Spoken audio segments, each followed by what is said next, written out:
Living being से। According to him ये चीजें लैब में नहीं बन सकती थी, ठीक है। और जब भी हमें इन चीजों को चाहिए होता था, हमें किसी लिविंग बीइंग से एक्सट्रैक्ट करना पड़ेगा। तो these are termed as organic. Berzelius ने प्रूव किया इन्हें ऑर्गेनिक क्यों लिविंग बीइंग में बनते हैं, और एक थ्योरी दे दी, वाइटल फोर्स थ्योरी, कि ये भैया जब तक आत्मा है परमात्मा है, और आत्मा निकल ली परमात्मा निकल ली है, या आत्मा परमात्मा का मिलन हो गया तो गड़बड़ हो गई। तो इनका जब तक जिंदा है ऑर्गेनिक बनाएंगे, जिस दिन मर जाएंगे नहीं बनाएंगे। व्हाट लाइक बर्जीलियस की वाइटल फोर्स थ्योरी। और इनकी थ्योरी को जो झटका लगा, वो झटका लगाया किसने बेटा? बर्जीलियस की थ्योरी किसने फेल की? वोलर ने। वोलर ने एक कंपाउंड लैब में बना के दिखा दिया, जिसका नाम क्या रखा? यूरिया, ठीक है। तो यूरिया बनने से ये थ्योरी फेल हो गई। डन। अब कार्बन के बारे में पढ़ना है। तो बच्चों ऑर्गेनिक कंपाउंड में देखा गया सब में कॉमन क्या था? कार्बन, और उसका सपोर्टिंग हीरो हाइड्रोजन। तो स्केलेटन में कार्बन बैकबोन के रूप में है, हाइड्रोजन हर जगह उसे कवर कर रहा है। तो कार्बन एंड हाइड्रोजन है और उनके डेरिवेटिव हैं, ठीक है। They are termed as organic. फिर हमने कहा कार्बन के बारे में थोड़ा और पढ़ लेते हैं, जैसे हाइब्रिडाइजेशन ऑफ कार्बन क्या है। तो कार्बन यहाँ अगर सिंगल बॉन्ड से जुड़ा है तो sp है, sp2 है, sp3, ठीक है। एक आध वर्ड हमने और देख लिया था, समथिंग लाइक दिस, कि why organic compound are so much so large in number. उसका एक रीजन था कैटिनेशन। कैटिनेशन कार्बन में ही क्यों ज्यादा है? कैटिनेशन का मतलब क्या है? Self linking. और बच्चों कार्बन में ही क्यों ज्यादा है? तो सिंगल बॉन्ड की एनर्जी कार्बन में मैक्सिमम है, इसलिए कैटिनेशन भी कार्बन में मैक्सिमम है। डन। सिंगल बॉन्ड की एनर्जी याद रखेंगे, C single bond C maximum carbon के लिए है, इसलिए कैटिनेशन कार्बन में मैक्सिमम, ठीक है बच्चों। कार्बन आइसोमेरिज्म शो करता है, इसलिए भी इसके नंबर ज्यादा है। Carbon metal non metal metalloid सबसे रिएक्ट करता है, इसलिए भी नंबर ज्यादा है। कल वाले लेक्चर में कोई डाउट नहीं? Very good. अब अगला पॉइंट है बच्चों हमारा, हाइड्रोकार्बन दो तरह के हैं।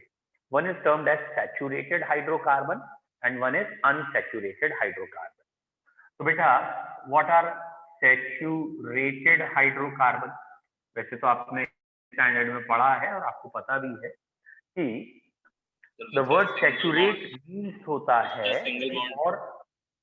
और एडिशन पॉसिबल नहीं है, और सिंगल बॉन्ड वहां होगा, ठीक है। तो सैचुरेटेड का बेसिकली मतलब ये है कि कार्बन से हर तरफ सिंगल बॉन्ड दिखेगा, ओनली सिंगल बॉन्ड, ठीक है। लेकिन जरा नोटिस रखिएगा, कार्बन कार्बन के बीच की बात होती है, कार्बन कार्बन में हमेशा सिग्मा बॉन्ड दिखेगा, ऑब्वियसली और तरफ भी सिग्मा ही बॉन्ड दिखेंगे, तो ये सैचुरेटेड हाइड्रोकार्बन कहलाएगा। बच्चों अनसैचुरेटेड हाइड्रोकार्बन क्या होगा? अनसैचुरेटेड, वैसे तो इंग्लिश का टर्म है तो पता ही है, सैचुरेट हो गया, और नहीं। अनसैचुरेट मतलब और आ सकता है और जुड़ सकता है। तो जहां हम between carbon carbon double bond या ट्रिपल बॉन्ड दिखाएंगे, वो सिंपली बात है कि और हाइड्रोजन जुड़ सकता है, तो they are unsaturated hydrocarbon.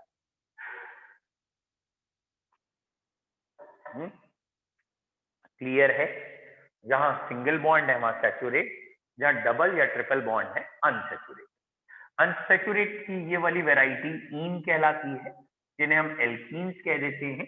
Unsaturated की ये वाली वैरायटी आइन कहलाती है, जिन्हें हम जनरली एल्काइंस कह देते हैं। और सैचुरेट वाली वैरायटी एन कहलाती है। तो ये बेसिकली एल्केन है, ये एल्कीन और ये एल्काइन, ठीक है बच्चों। वर्ड क्लियर है? मिटा दूं? अब बच्चों इसमें ना एक छोटा सा हायर लेवल पॉइंट बता रहे हैं। बेटा पॉइंट क्या है? बेटा अगर हमने ये दिखाया है आपको CH3 C double bond OH, CH3 C triple bond N, CH2 CH2 and CH2, और अगर हमने इसमें आपसे पूछा कि बताइए इसमें सैचुरेटेड कितने हैं, अनसैचुरेटेड कितने हैं। मैक्सिमम बच्चे इस क्वेश्चन में गलती कर सकते हैं। आप लोग सैचुरेटेड है। हाँ, कितने अनसैचुरेटेड है बेटा? अनसैचुरेटेड तो कोई भी नहीं है। अच्छा अच्छा, ठीक है। देखिए बच्चों, मैंने कहा था ना इसमें अधिकतर बच्चे गलती करेंगे। बेटा पहले दोनों कंपाउंड हमारे सैचुरेटेड हैं, पहले दोनों क्या हैं? सैचुरेटेड। और तीसरा अनएक्सपेक्टेड है लेकिन वो अनसैचुरेटेड है। ठीक है, एक आध बच्चों को शुरू में ये भी लगता है कि सर आप गलत लिख गए हो। ठीक है, आपको तीसरे वाले को सैचुरेट कहना था, पहले दो को unsaturate, but that truth is this. देखिए कैसे बेटा, मैंने अभी जो लिखा था उस पर आपने फोकस अगर किया हो तो we have to focus between carbon carbon, we don't focus between carbon nitrogen carbon oxygen, वो अपने आप में फंक्शनल ग्रुप है, उन्हें नहीं देखा जाता। तो बिटवीन कार्बन कार्बन तो यहाँ और कोई एल्काइल नहीं है, तो इसी कार्बन से देख लिए सिंगल बॉन्ड ग्रुप का सैचुरेट। अब जरा इस पे जरा ध्यान से देखेंगे, ये अभी आपको और क्लियर होगा। साइक्लोएल्केन है। चलो अभी मैं सिर्फ इतना बता रहा हूं, इसमें ध्यान से देखो, 3 कार्बन है और 6 हाइड्रोजन है ना, C3H6 ही तो है। जबकि एल्केन का फॉर्मूला तो C3H8 होता है। दैट मीन्स इसमें भी 2 हाइड्रोजन जुड़ सकती हैं और ये भी एडिशन शो करता है, भले ही टूट के ओपन चेन बन के एडिशन शो करता है लेकिन शो करता है। तो जहां पे भी अभी और ग्रुप आना पॉसिबल है वो अनसैचुरेट है, और जहां और ग्रुप आना पॉसिबल नहीं है दिस वन।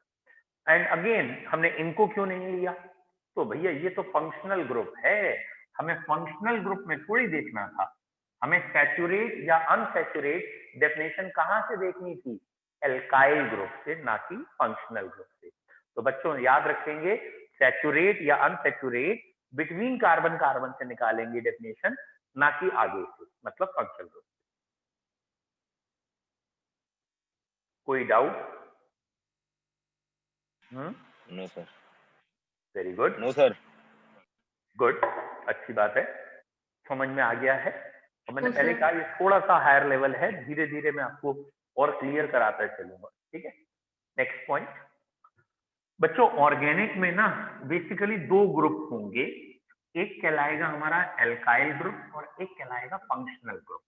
जब भी हम ऑर्गेनिक कंपाउंड्स की बात करेंगे, या तो सिंपल हाइड्रोकार्बन होंगे, एल्केन एल्कीन एल्काइन, या फिर जब कंपाउंड कोई और चेंज हो गया होगा तो 2 ग्रुप होंगे, one is alkyl and one is functional group.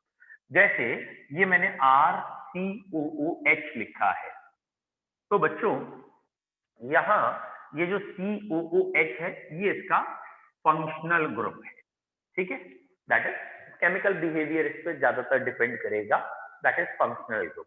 और ये जो मैंने R लिखा है ये कहलाया जाता है एल्काइल ग्रुप, और इस पर जनरली फिजिकल बिहेवियर डिपेंड करता है, जैसे बॉइलिंग पॉइंट, मेल्टिंग पॉइंट, या और फिजिकल चीजें, solubility in water, density, refractive index, ऐसी चीजें इस पे डिपेंड करेंगी।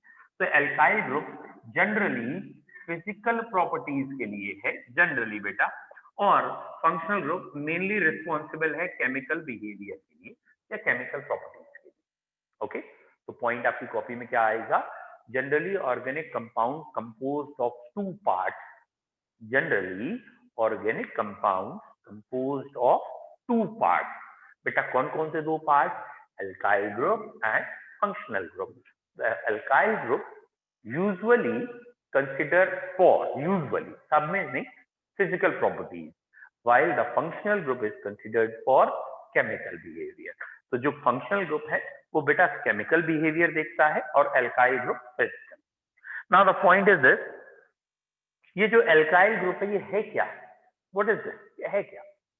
बेसिकली एल्केन जो होते हैं ना, एल्केन, एल्केन का मतलब मालूम है ना? एल्केन सैचुरेटेड हाइड्रोकार्बन है, और उस एल्केन का आखिरी या कोई एक H हटा दो तो बेटा उसे कहते हैं alkyl. Alkane minus H is alkyl. तो बच्चों एल्केन का जनरल फॉर्मूला क्या होता है? CnH2n+2, ये एल्केन होते हैं। और इस एल्केन से एक हाइड्रोजन हटाया तो ये आया CnH2n+1, और एक वैलेंसी खाली, दिस वन, जिसमें एक वैलेंसी हमें खाली भी दिखानी है, दिस इज एल्काइल। तो बच्चों आगे से जरा याद रखिएगा, पूरी ऑर्गेनिक केमिस्ट्री में ये जो ALK वर्ड आए कहीं पे भी, ALK वर्ड कहीं पे भी आए पूरी केमिस्ट्री में, तो it is a generalised term, it is a generalise. What is generalise? ये ALK जनरली बता रहा है कार्बन है, ALK क्या बता रहा है? कार्बन।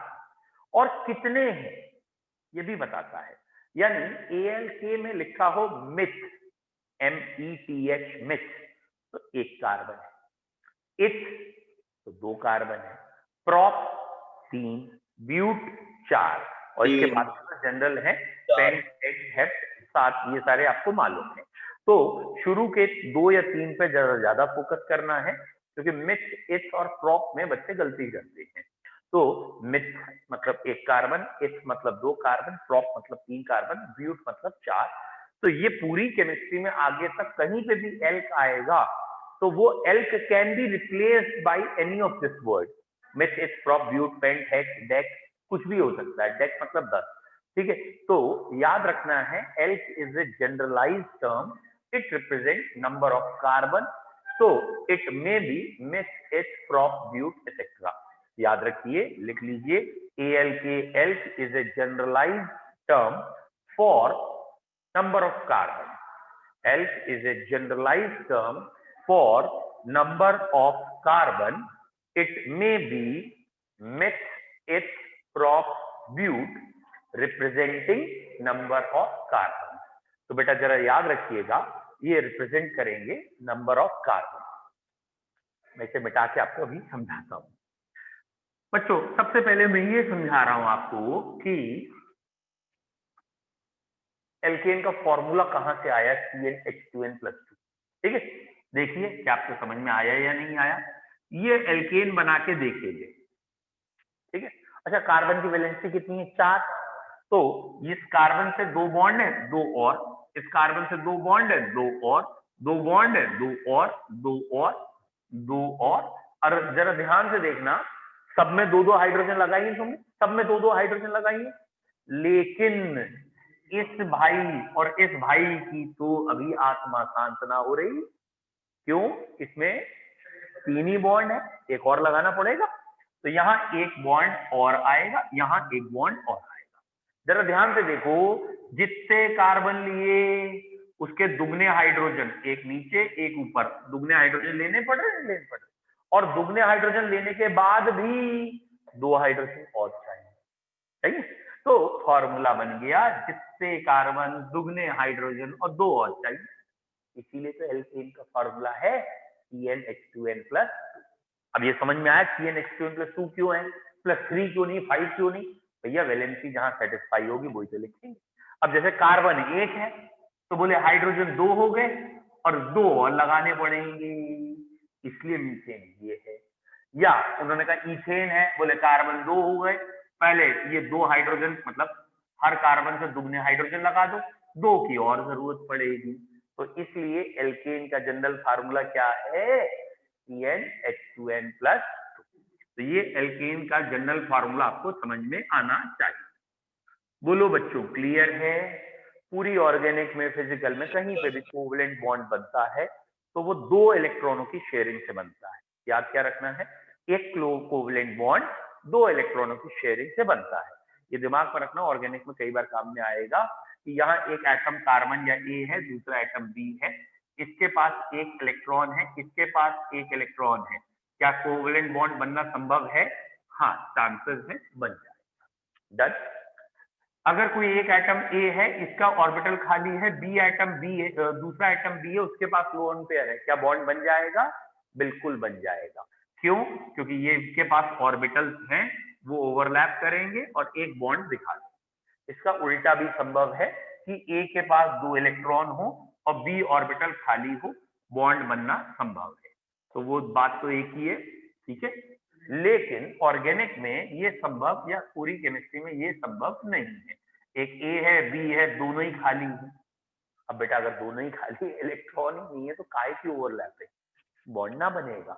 या ये भी संभव नहीं है, ये भी लोन पेयर लिए बैठे, ये भी लोन पेयर लिए बैठे, दोनों दोनों अपने आप को राजा बाबू समझे बैठे, बॉन्ड ना बनेगा। समझ में आया? तो इन दो केसेस में ऑर्गेनिक बॉन्ड नहीं बनेगा। किस किस केस में बनेगा क्लियर है? या तो दोनों के पास एक एक इलेक्ट्रॉन हो तो बॉन्ड बनेगा, या फिर एक के पास पूरा लोन पेयर हो और एक के पास एक इलेक्ट्रॉन हो तो भी बॉन्ड बनेगा। यहां तक समझ में आया? क्लियर है?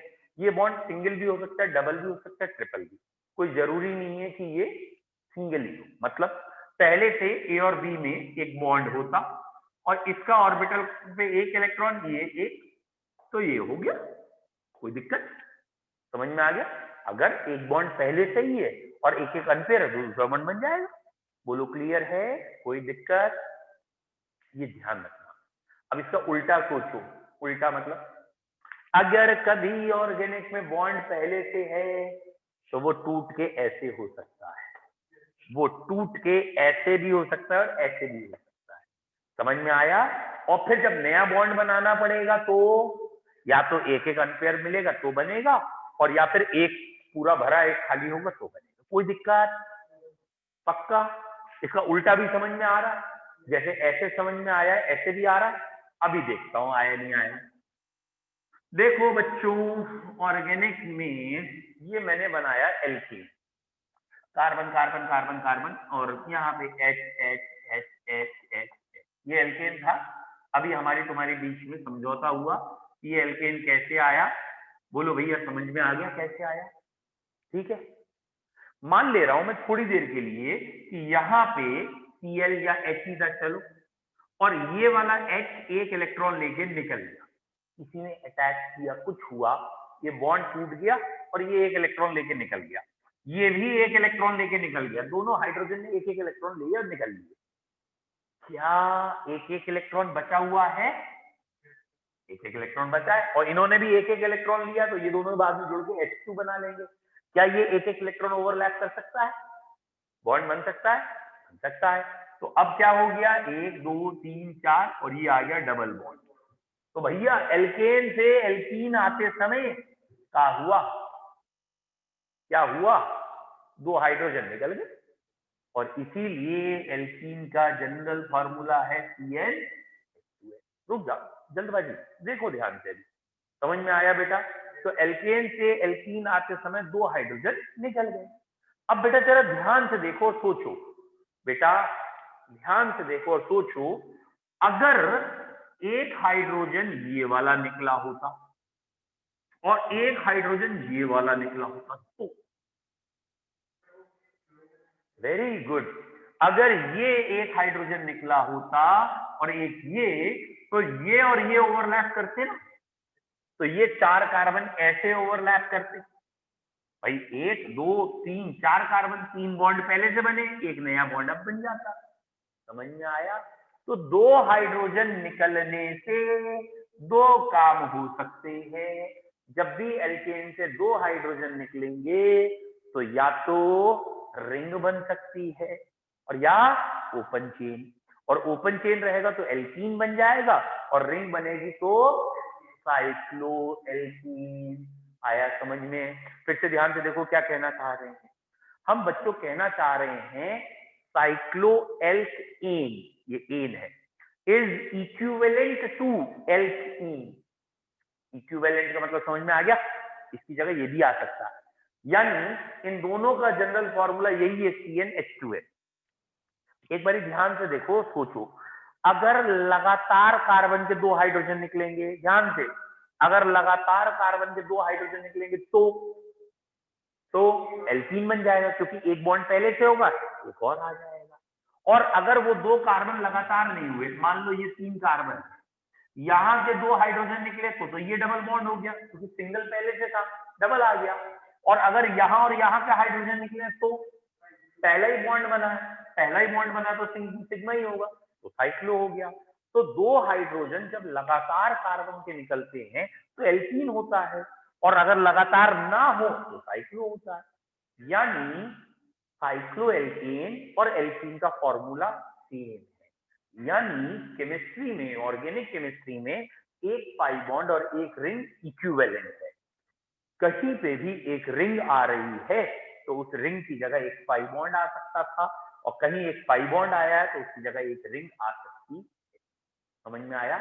इसे केमिस्ट्री में कहते हैं डबल बॉन्ड इक्विवेलेंट या डिग्री ऑफ अनसैचुरेशन। और इसमें आपको याद क्या रखना है, एक पाई बॉन्ड इसके इक्विवेलेंट होता है एक रिंग। समझ में आया? एक पाई बॉन्ड एक रिंग के इक्विवेलेंट। चलो ये समझ में आया एल्कीन कैसे बनी और साइक्लोएल्केन कैसे बनी। लिख लो अपनी भाषा में, ठीक है, अपनी भाषा में लिख लो। चाहे जैसे चाहे कि अगर एल्केन में 2 हाइड्रोजन हटाएं, if we remove 2 hydrogen from alkane from conservative carbon, लगातार कार्बन से, देन डबल बॉन्ड अपीयर, तो डबल बॉन्ड आ जाएगा। और अगर वो लगातार नहीं है तो क्या होगा भैया? अगर लगातार नहीं है, लगातार नहीं है तो रिंग आ जाएगी, लगातार है तो डबल बॉन्ड आ जाएगा, जब लगातार नहीं होंगे तो रिंग आएगी। ठीक है, मिटा दें,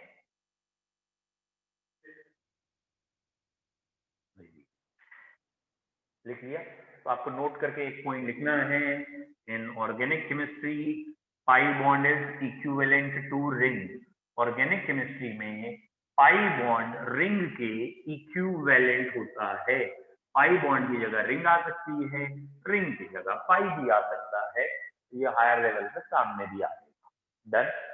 अगला पॉइंट, अगला पॉइंट बेटा और बेसिक से देख रहे हैं, मिथ प्रॉप ब्यूट, आपको याद है, ठीक है।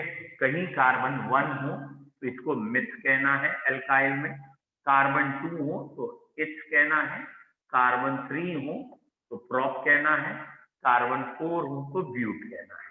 बाकी आपको मालूम है, इसलिए बाकी को मैं ज्यादा हाईलाइट नहीं कर रहा हूं। पेंट, 6 को हेक्स, 7 को हेप्ट और 8 को ऑक्ट, 9 को नॉन और 10 डेथ, ऐसे 11, ठीक है, अनडेथ, 12 डो डेथ, 13 फिर वही कहानी शुरू हो गई, ट्राइडेथ, टेट्राडेथ, है ना। 20 को इकॉस वर्ड कहते हैं, COS कॉस आ जाता है, तो लेकिन कोई जरूरत नहीं है 20 तक के लिए, अभी 12-13 तक काफी है। तो जनरली 11, 12, 13 के हमारे कोर्स में है क्वेश्चन IUPAC में, तो हमने लिख दिया है। मिटा दे, मिटा दूं? इसके बाद ऑर्गेनिक में हमने जो स्ट्रक्चर सिखाते हैं या ट्राइवल नोमेनक्लेचर लिखते हैं उस पे फोकस करना है। मिटाऊंगे से पहले, तो बच्चों जो स्ट्रक्चर हम ऑर्गेनिक में दिखाते हैं वो 3 तरह से हैं। ओपन है, एक्सपैंडेड जिसे कहते हैं, एक क्लोज्ड है और एक बॉन्ड लाइन। ऑर्गेनिक के स्ट्रक्चर 3 तरीके के हैं। ओपन, ठीक है, ओपन एकदम, जिसे एक्सपैंडेड कहेंगे, ओपन स्ट्रक्चर या एक्सपैंडेड। एक होगा कंडेंस, क्लोज्ड या कंडेंस, और एक होगा बॉन्ड लाइन। क्या है तीनों में अंतर देखिए। सबसे पहले बात जो सबसे ज्यादा बच्चे गलत करते हैं, वो कार्बन की वैलेंसी 4 नहीं रखते, कभी 3, कभी 2, कभी 1, वहीं सत्यानाशी शुरू हो जाएगी। जरा कार्बन पे ध्यान रखिएगा, वैलेंसी 4 है। मतलब ये एक सिंपल तरीका है, मैं बच्चों से कहता हूं ये जरूर किया करिए, और जितना धीरे धीरे ये स्पीड आपकी आएगी उतना अच्छा रहेगा। जैसे मैंने यहाँ डबल बॉन्ड लगा दिया, यहाँ मैंने ऐसे ऐसे कार्बन लगा दिए, यहाँ कहीं ट्रिपल बॉन्ड लगा दिया, और मैंने कहा भाई अब जहां जहां हाइड्रोजन जितने कम है जरा पूरे करो। समझ में आया? तो ऑब्वियस सी बात है, कुछ बच्चे ऐसे लिख के दिखाएंगे ये, ठीक है, ये 3H हो गया, वैलेंसी 4। ये मैं नहीं चाहता, ये नहीं चाहता हूं। मैं क्या चाहता हूं कि आप ये देखें, इस कार्बन से एक बॉन्ड है तो 3 हाइड्रोजन बची तो CH3। समझ में आया? और बच्चे क्या कर रहे होते हैं, अलग अलग मत दिखाओ, क्योंकि अलग अलग आगे भी नहीं दिखाना, तो आप H को कंडेंस करके हमेशा दिखाएं। जैसे ये कार्बन है, 2 बॉन्ड है तो 2H लगा, इस कार्बन से एक बॉन्ड है तो 3H लगाओ, इस कार्बन से चारों बॉन्ड दिख रहे हैं H मत लगाओ, इस कार्बन से 3 बॉन्ड दिख रहे हैं H लगाओ, इस कार्बन से 3 बॉन्ड दिख रहे हैं H लगाओ, इस कार्बन से 3 बॉन्ड दिख रहे हैं H लगाओ, इस कार्बन से 2 तरफ बॉन्ड है तो 2H, एक H, दो H, दो H। बोलो क्लियर है? चेक करिए कौन सा गलत है। जो हमने इतने सारे कार्बन बनाए हैं इसमें कहाँ हमने H कम लास्ट ज्यादा, में जो CH है वो, कहाँ हमसे मिस्टेक हुई? लास्ट में जो CH है वो। Yes sir. बोलो बेटा, अब बोलना है कि मैं कान में लगा तो लूं? अब बोलो। लास्ट में जो CH है वो। ये वाला? Sir, no sir. ये वाला? सर यस लास्ट सर, वाला, यस सर, यस यही सर। वाला। ये वाले? क्या गलती क्या तुम्हें लग रही है? किससे लगाने? सर CS2 होगा। CH2 होगा सर। अच्छा, सॉरी, 1 ही होगा। ठीक है, ठीक है। इस कार्बन से जहां भी बॉन्ड है, यहाँ भी बॉन्ड है, जहां भी 3 बॉन्ड तो हो गए, तो एक ही तो बचा। ये तो सही है। क्या देखते हो? और बताओ। सर ये जहाँ ट्रिपल बॉन्ड है वहां पे। हाँ बोल बेटा बोल। वहां पे सर वहां पे एक एस थोड़ी ना। तो क्या चार लगा दे? यहाँ ट्रिपल बॉन्ड है, 3 बॉन्ड हो गए तो एक ही तो लगे, तो 4 हो गए। और यहाँ पे 3 और 1 4 हो गए। मैंने तो अपनी तरफ से सारे ही सही बनाए। ठीक है, मेरे हिसाब से तो सारे सही हैं, बट प्रिकॉशनरी मैं बोल देता हूँ, शायद गलती हुई हो तो देख लो। CH3 वाले में दिक्कत है। कौन से ये वाले में? जो ये सेकेंड नंबर पे जो है, लेफ्ट से यहाँ सेकेंड वाले। CH3 है, यहाँ CH3, दो जगह CH3। किसमें दिक्कत? सर वो ऊपर वाला CH3। इस कार्बन से एक बॉन्ड नीचे है तो एक ही बॉन्ड नीचे है। नो सर, ठीक है। 4 वैलेंसी करनी है, 3 हाइड्रोजन लगा दी, ठीक हुआ। आई होप सो सारे सही। I hope so. फिर भी अब आपको करना है, मतलब अब मैं इसे दे रहा हूँ बेटा, और ये एक्सरसाइज आप घर पे भी करेंगे। जितना आपको इसमें ज्यादा हो जाए आपकी ना, दैट इज, आप मास्टरी करने की कोशिश कीजिए कि कार्बन हाइड्रोजन दिखते ही आपको H अपने आप समझ में आ जाए, और कहीं H या वैलेंसी 3 या 5 ना हो, हर जगह 4 ही रहनी चाहिए। That's important. ठीक है, तो ये एक्सरसाइज आप घर पे करेंगे। मैं एक ऐसे ही रैंडम बना के दे रहा हूं आपको। ठीक है, ये, और इससे कोई मतलब नहीं कि नेचर में कंपाउंड होता है या नहीं होता ना हो। ठीक है, मतलब हमारा अभी वैलेंसी से है, वैलेंसी 5 में होनी चाहिए। ठीक है, वैलेंसी कभी भी आप 5 नहीं करेंगे। ठीक है,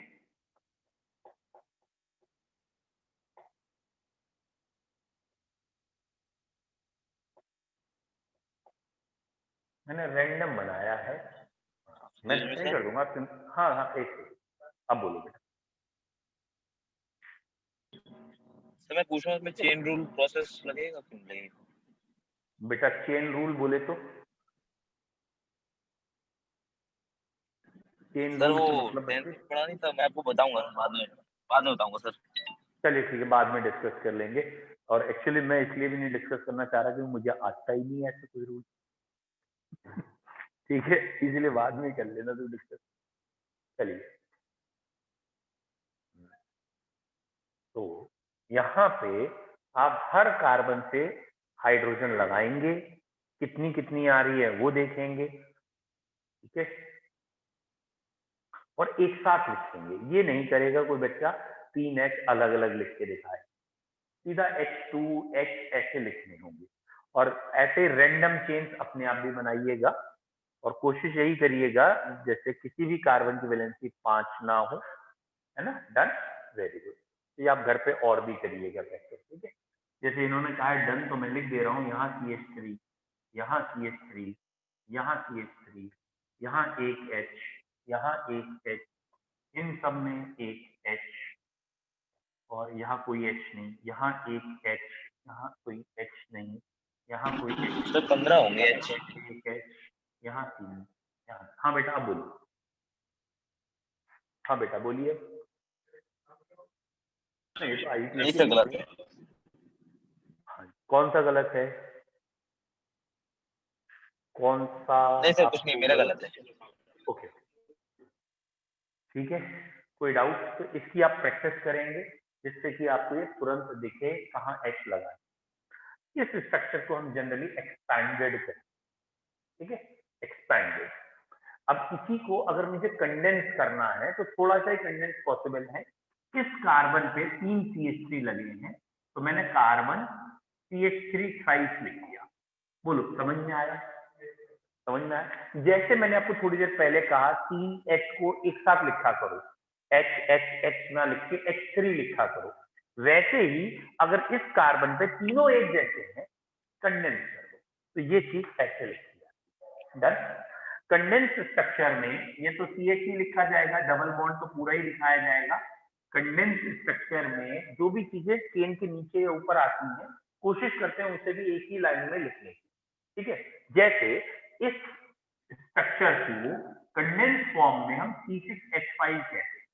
ये चीज जो है ये बेंजीन से एक H हट के आई है, जिसे C6H5 या फिनाइल कहते हैं।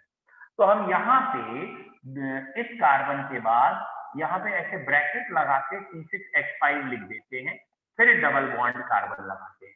तो what is this C6H5 represent in bracket? जब भी कोई ब्रैकेट में C6H5 या कोई भी ग्रुप लगाते हैं तो उसका मतलब होता है कि ये या तो इस कार्बन या इस कार्बन से जुड़ा है और ये ऊपर नीचे चला जाएगा, मतलब चेन में नहीं चल रहा होगा, एक एक के बाद नहीं होगा, ये ऊपर नीचे फेंकना है। जैसे यहाँ CH3 तीन बार है तो इसका मतलब है इस कार्बन से 3 लगे, इस कार्बन से डायरेक्टली 3 लगे, तो एक इधर कर दिया, एक इधर कर दिया, एक इधर। समझ में आया? ऐसे ऐसे करके तो नहीं लगाए ना इसमें। ऐसे ही जब मैंने यहाँ C6H5 लिखा ब्रैकेट में तो उसका मतलब है कि ये इस कार्बन का एक पार्ट है और इसको चेन के नीचे लिखा है। आगे फिर डबल बॉन्ड है और आगे जैसे चलना है दिखा दे। कौन सा? हाँ तो ठीक है, मेरे से गलती हो गई, मान लिया मैंने। ठीक है, बिल्कुल सही कह रहे हैं बेटा आप, मैंने ध्यान नहीं दिया, मैंने यही से बना दिया, सॉरी। आप बिल्कुल सही कह रहे हैं। यहाँ के बाद एक कार्बन आएगा, उस कार्बन पे लिखा जाएगा C6H5, फिर आएगा डबल बॉन्ड। बिल्कुल ठीक है, वेरी गुड। समझ में आ रहा है इसका मतलब? Very good. तो ये हुआ ओपन चेन और कंडेंस फॉर्म। कंडेंस फॉर्म का मतलब ये मान के चलो कि आप कंप्यूटर पे टाइपिंग कर रहे हो और उस टाइपिंग एक ही लाइन में लिखनी चाहिए, तो ऊपर नीचे कोई नहीं लिखना चाहिए, वो जनरली हमारा होता है कंडेंस फॉर्म, ठीक है। एक तीसरा और होता है, वो कहलाता है bond line. What is bond line? बच्चों जनरली बॉन्ड लाइन में हम कहते हैं carbon is represented by dot. Carbon को हमें काय से दिखाना है? डॉट। हाइड्रोजन को तो दिखाते ही नहीं है, उसकी तो कोई अहमियत नहीं है, बॉन्ड लाइन में हाइड्रोजन को दिखाते हैं। Carbon is represented by dot और they are placed in zigzag manner. zigzag manner में कार्बन को लगा देते, तो every bending is a dot, हर बेंडिंग डॉट होगा। And we have to represent double bond. अगर हमारा कोई डबल बॉन्ड है या ट्रिपल बॉन्ड है तो we have to represent double bond and triple bond like this, ये। एंड फंक्शनल ग्रुप, और अगर कोई फंक्शनल ग्रुप है तो हमें वो रिप्रेजेंट करना पड़ेगा। व्हाट आई मीन टू से, जैसे ये कहीं लिखा है बेटा CH3 CH CH3 CH2 COOH, ये हमारा है कोई कंपाउंड और इसका हमें कहा है बॉन्ड लाइन बनाओ। तो बेटा आप कार्बन काउंट करो, फंक्शनल ग्रुप को तो पहले छोड़ दो, 1 2 3 कार्बन, ठीक। तो ये 3 कार्बन zigzag मैनर में 1 2 3, ठीक है, ये zigzag मैनर में 3 कार्बन। सेकंड वाले कार्बन से एक और कार्बन है कहीं पे भी, ये आ गया सेकंड से एक और है। थर्ड वाले कार्बन पे COH, तो थर्ड कार्बन के बाद COOH, तो यहाँ पे डॉट नहीं, डायरेक्ट COH। ये डॉट ये डॉट ये डॉट और ये डॉट कार्बन रिप्रेजेंट। तो ये वाला स्ट्रक्चर इसका कहलाएगा बॉन्ड लाइन। ये वाला स्ट्रक्चर इसका क्या कहलाएगा? बॉन्ड। फिर से बोलिए।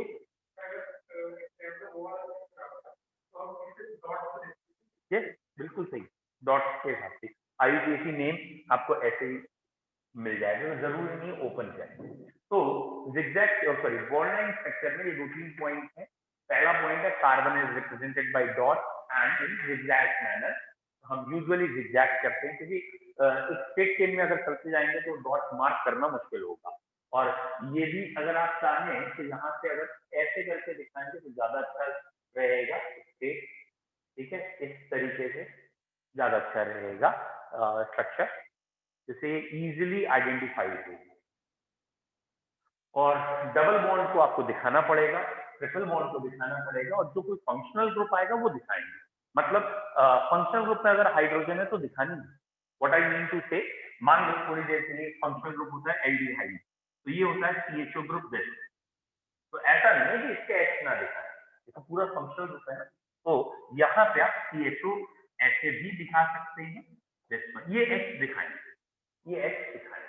हाँ, इस कार्बन को पी जाना चाहो तो पी सकते हो, कोई दिक्कत नहीं है। इस कार्बन को आप ऐसे दिखा सकते हो, क्योंकि उन्होंने कहा है हम कार्बन ना दिखाएं, कार्बन की जगह डॉट दिखाएं तो चलेगा, लेकिन H दिखाना पड़ेगा क्योंकि ये फंक्शनल ग्रुप है। तो जब भी फंक्शनल ग्रुप का H होगा तो you have to show functional group के, बेसिक H को नहीं दिखाना है जो कार्बन के जनरल चले आ रहे हैं। Is this clear? बताओ बेटा, यहाँ तक क्लियर है? कोई डाउट? जल्दी से इसमें को रिवाइज करके देखिए। नो। हाँ बेटा बोलो बेटा। No sir. हाँ बेटा बोलो।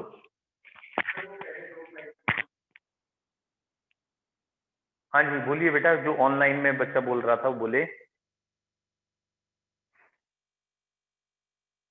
कुछ ना बोल रहे हो हैं? चलो, ऑफलाइन वाला एक बच्चा कह रहा है कि तीनों टाइप को एक साथ एक बार रिवाइज करा देते हैं ना, कोई एक एग्जांपल लेते हैं जिसमें तीनों टाइप रिवाइज हो जाए, है ना। Excuse me sir. हाँ बेटा बोलो। सर डबल बॉन्ड का एक एग्जांपल बता दीजिए। हाँ मैं वही तो कह रहा हूँ, सबका एग्जाम्पल बता रहा हूँ। डबल बॉन्ड, ट्रिपल बॉन्ड, ये सारी चीजें आ जाए, ठीक है।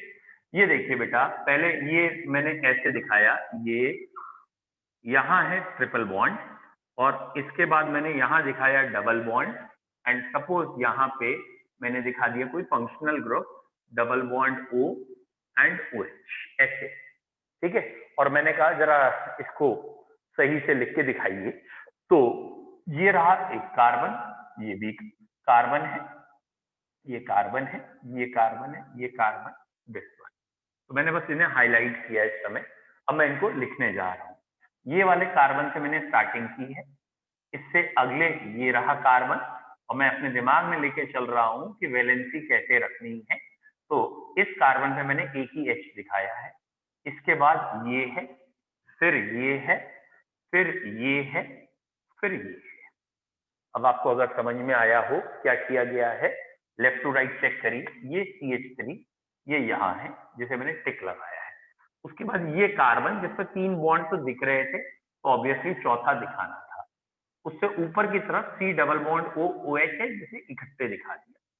इस कार्बन के बाद ये वाला कार्बन जिसमें मैंने स्टार लगा दिया वो ये आ गया, और ये दो लाइनें ऐसे लिख रही हैं तो इसको ट्रिपल बॉन्ड ऐसे दिखा दे। इसके बाद यहाँ पे वैलेंसी पूरी 4 हो चुकी है, जिस स्टार वाले ट्रिपल बॉन्ड वाले कार्बन निपट गए। इसके बाद ये जिसको मैंने ऐसे करके एस्टेरिक बनाया है वो ये कार्बन रहा, ठीक है, दिस वन। और उसके बाद ये लास्ट के 2 कार्बन हैं जिसे अगेन मैंने टिक किया, क्रॉस लगा के दिखा दिया है, ये।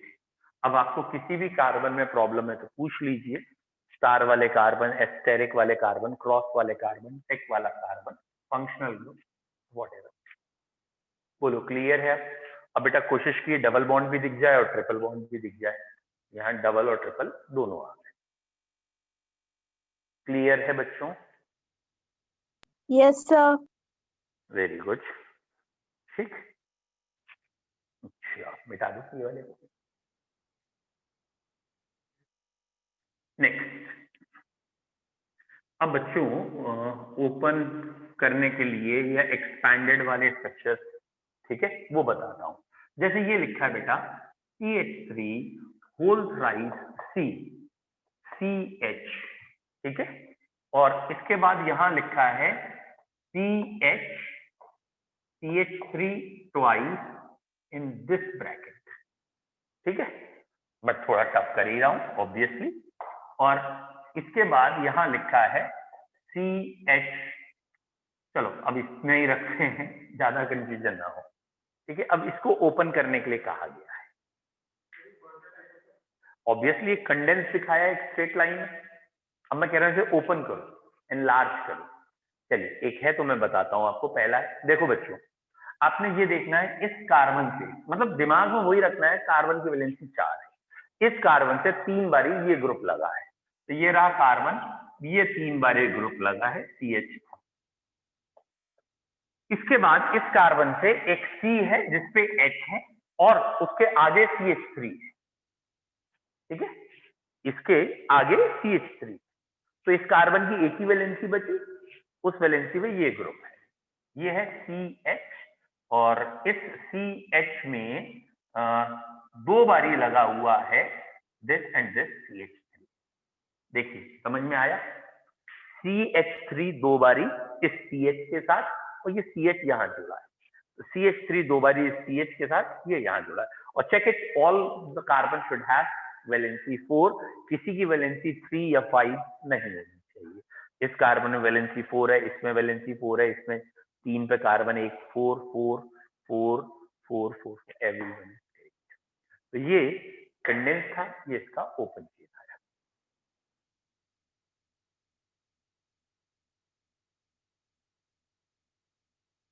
ठीक है बच्चों। अच्छा बच्चों, अब ये बताओ, ये वाला टाइम कितने बच्चों को सूट नहीं कर रहा है? क्योंकि एक बच्चा, सर एक सेकंड रुकिएगा सर। हाँ बेटा, मैं लिख रहा हूँ सर, एक सेकंड है, उसको बोलो, मुझे समझ में नहीं आया। सर, मैं लिख रहा हूँ, एक सेकंड। अच्छा मैं आगे से हट जाता हूँ। वैसे तो यार मैं पतला दुबला कहीं भी एडजस्ट हो जाऊँ, कौन सा कोई जगह घेर रहा हूँ, चलो फिर भी तुम कह रहे हो तो हट जाता हूँ, स्लिम पर्सनालिटी के बेस पे। सर आप कर लीजिए वाला टाइम। 5 to 6 में कितने कंफर्टेबल है? श्रेया कंफर्टेबल है? Yes sir. आप दोनों भी कंफर्टेबल हैं? सात्विक सर बेटा मैं भी आप भी? कंफर्टेबल हूँ। हाँ बेटा, सर मैं भी कंफर्टेबल। Very good. और भी बच्चे ऐसे ही बता दो। और वंशिका बेटा आप? कंफर्टेबल। Very good. तो मतलब यहाँ जितने हैं इस समय, आप लोग तो हैं, ठीक है, तो आप लोगों को 2 से 3 आने की जरूरत नहीं है, और मैं 2 से 3 उन लोगों को भी 1-2 दिन में कन्विंस करूंगा, बस आप लोग 2 से 3 में मत दिखना, तभी वो कन्विंस होंगे, क्योंकि अगर आप भी दिखोगे तो कैसे होंगे। ठीक है, फिलहाल दोनों बैच चलेंगे 1-2 दिन तो अभी, and I will try my level best कि आप एक बैच में आ जाए तो ज्यादा अच्छा है, जिससे फिर दूसरे बैच में मैं कंप्लीटली रिवीजन आपका स्टार्ट करा दूंगा। ऐसा नहीं है मैं उसे बंद करूंगा। तो 2 से 3 में अगर वो यहीं आ जाते हैं वो लोग, तो इस बैच में ऑर्गेनिक चल जाएगी, और 2 से 3 वाले बैच में जिस भी बच्चे के कोई डाउट है या whatever you want to revise, कई बच्चे होंगे जो चैप्टर 1 भूल चुके होंगे, चैप्टर 2 भूल चुके होंगे, या यू नीड एनी रिवीजन। कई बच्चे हैं जिन्होंने केमिकल इक्विलिब्रियम नहीं पढ़ा है, कुछ ने आयनिक नहीं पढ़ा है एग्जामिनेशन की वजह से। तो जब मेरे पास डबल टाइम होगा तो एक टाइम में मैं रिवीजन स्टार्ट कर दूंगा, और एक टाइम में मैं आगे का पढ़ाता रहूंगा। ठीक है, तो हमारे रिवीजन के लिए टाइम मिल जाएगा, इसलिए क्या है। ठीक है, चलो बच्चों, have a nice time, bye. Thank you sir. Thank you sir. Thank you.